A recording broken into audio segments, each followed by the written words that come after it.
Students, next हमारा topic है balance diet. Balance diet इसको कहते हैं, बैलेंस डाइट मुतवाज़न ग़िज़ा को कहते हैं उर्दू में। ह्यूमंस रिक्वायरमेंट होती है ह्यूमंस की various types of nutrients in order to keep them healthy and fit. इंसान को जो है मुख्तलिफ किस्म के न्यूट्रिएंट्स की ज़रूरत होती है, मुख्तलिफ ग़िज़ाइयत की ज़रूरत होती है जो इंसान को फिट भी रखे और हेल्दी भी रखे। तो ये न्यूट्रिएंट्स जो है वो हम एक अप्रोप्रिएट लेते हैं, मुनासिब अंदाज में ले लेते हैं, अपनी डाइट के अंदर शामिल करते हैं, उसको बैलेंस डाइट कहते हैं। बैलेंस डाइट क्या है? विच contains all the essential nutrients in correct proportion for normal growth and development of body। So किस करते हैं कि एक जिसमें तमाम इसेंशियल, तमाम ज़रूरी ग़िज़ाइयत शामिल होती है और वो भी करेक्ट प्रोपोर्शन में, करेक्ट जो है एक मुनासिब मिकदार में ज़रूरत होती है, जो नॉर्मल ग्रोथ भी होती है, जिसके ज़रिए नॉर्मल ग्रोथ भी होती है और बॉडी की डेवलपमेंट भी होती है, बॉडी भी डेवलप होती है। तो बैलेंस डाइट जो है वो रिलेट करती है एज से। किससे रिलेट करती है? एक एज से करती है, दूसरा जेंडर से करती है, जेंडर का मतलब है मेल है या फीमेल है, एंड एक्टिविटी से करती है। अब एज जो है हर एक की जो है डिफरेंट तरीके से बॉडी की डाइट ज़रूरी होती है, हर एक की लदत से, हर एक की एज के हिसाब से होती है। और जेंडर जैसे फीमेल कोई लदत से होता है, मेल कोई लदत से होगी। इसी तरह एक्टिविटी, जो लोग ज़्यादा एक्टिविटी करते हैं उनको ज़्यादा एनर्जी की, उनको ज़्यादा अच्छी बैलेंस डाइट की, ज़्यादा डाइट की ज़रूरत होती है बनिस्बत उन लोगों के जो काम कम करते हैं, जिनका वर्किंग जिनकी कम होती है।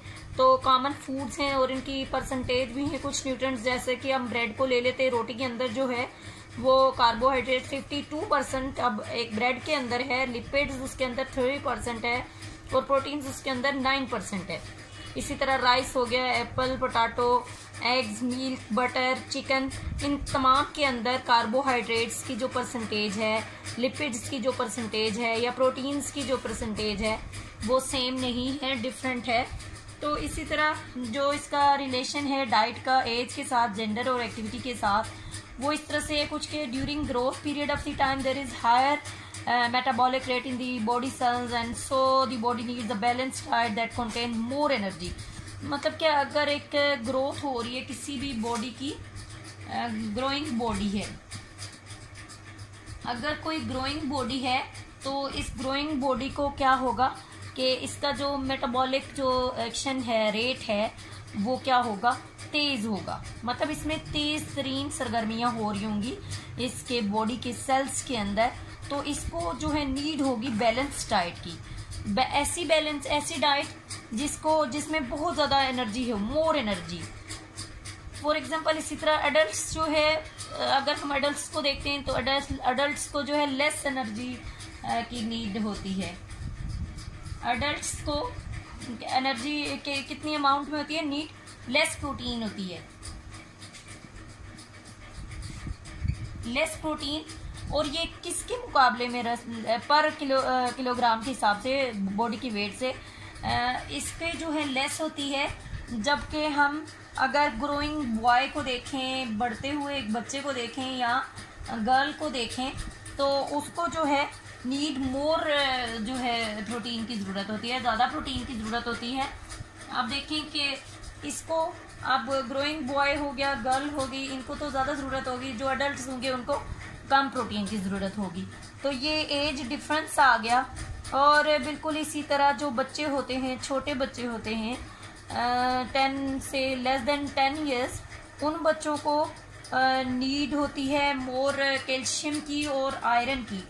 चिल्ड्रन जो होते हैं उनको कैल्शियम और एंड आयरन की ज़रूरत होती है। कैल्शियम और आयरन की ज़रूरत होती है, वो किस वजह से होती है? उनकी ग्रोइंग बोन्स के लिए और रेड ब्लड सेल्स के लिए ज़रूरत होती है।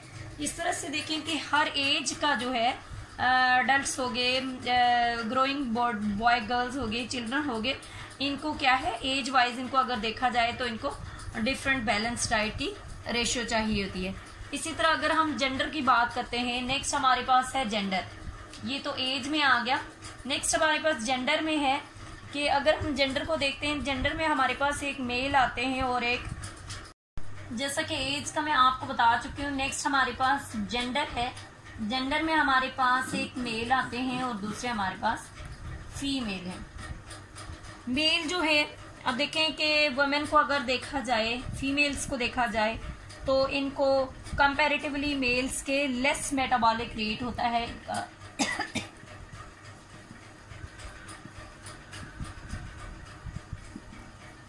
लेस मेटाबॉलिक रेट होता है देन किसकी जो है निस्बत मेल्स के।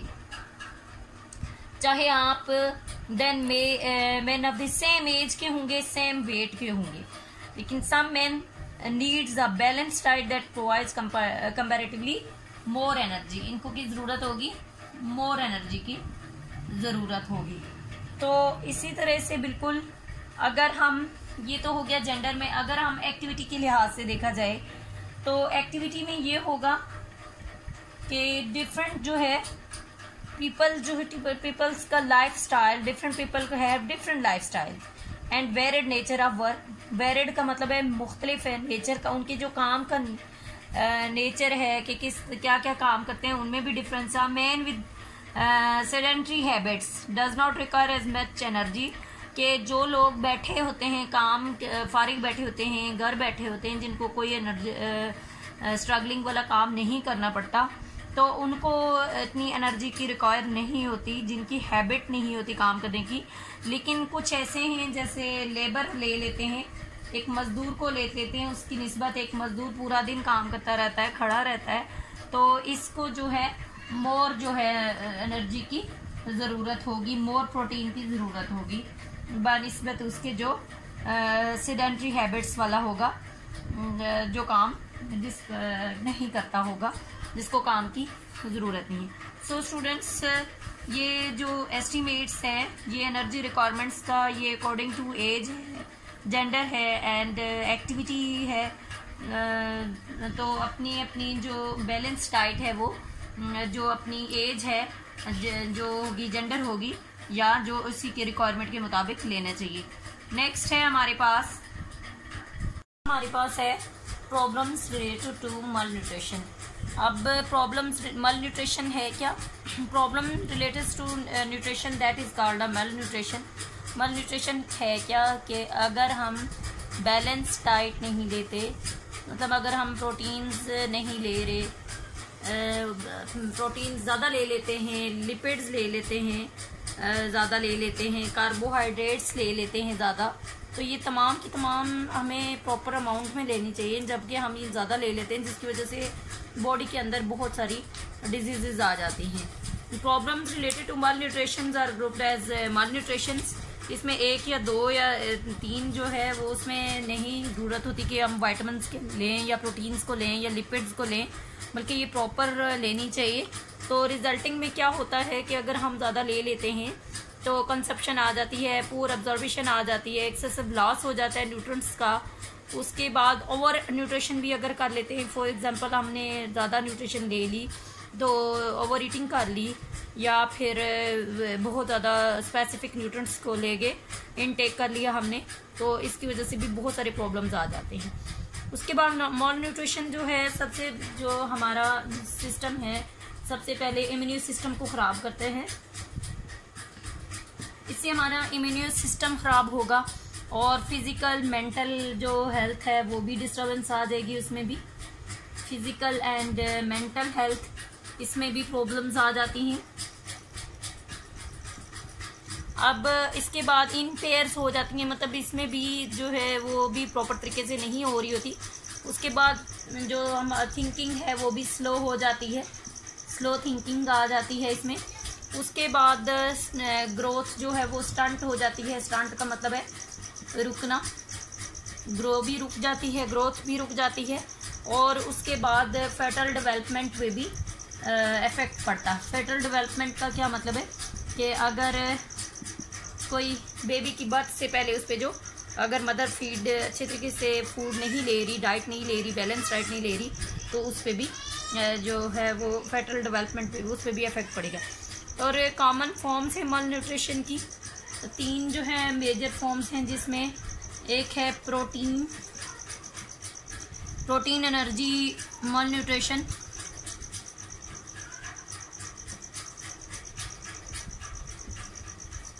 जिसको PEM कहा जाता है। सेकंड है हमारे पास मिनरल डेफिशिएंसी डिजीजेस।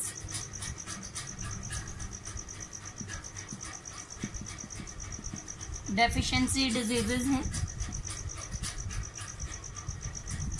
और इसको MDD।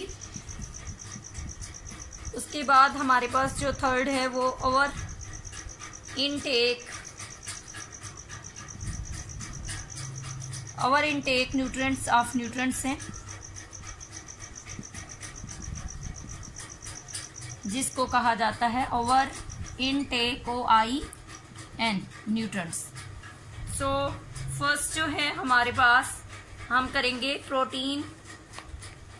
फर्स्ट है हमारे पास प्रोटीन एनर्जी मल न्यूट्रिशन। इसमें क्या होता है कि प्रोटीन एनर्जी मल न्यूट्रिशन मीन्स इनएडिक्वेट अवेलेबिलिटी और observation of energy and proteins in our body. मतलब ये कि इसमें अगर बॉडी के अंदर प्रोटीन और एनर्जी चाहिए होती है और वो अगर कम मिकदार में मिले तो उसको ये वो डिजीज़ बन जाती है, और ये डिजीज़ होती है प्रोटीन एनर्जी मल न्यूट्रिशन। इसमें क्या क्या चीज़ कम हो जाती है?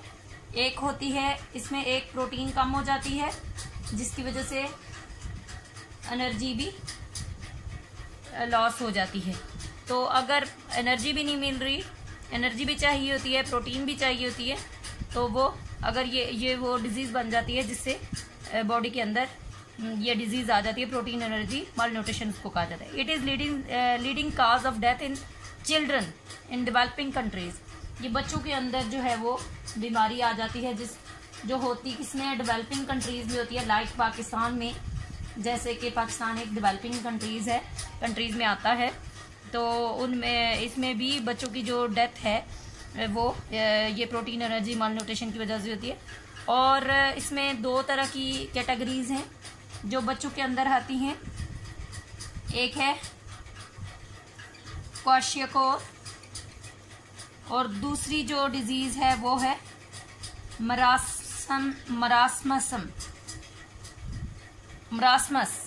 दूसरी मरासमस। पहली जो है हम करेंगे क्वाशियोकोर। इसमें क्या होता है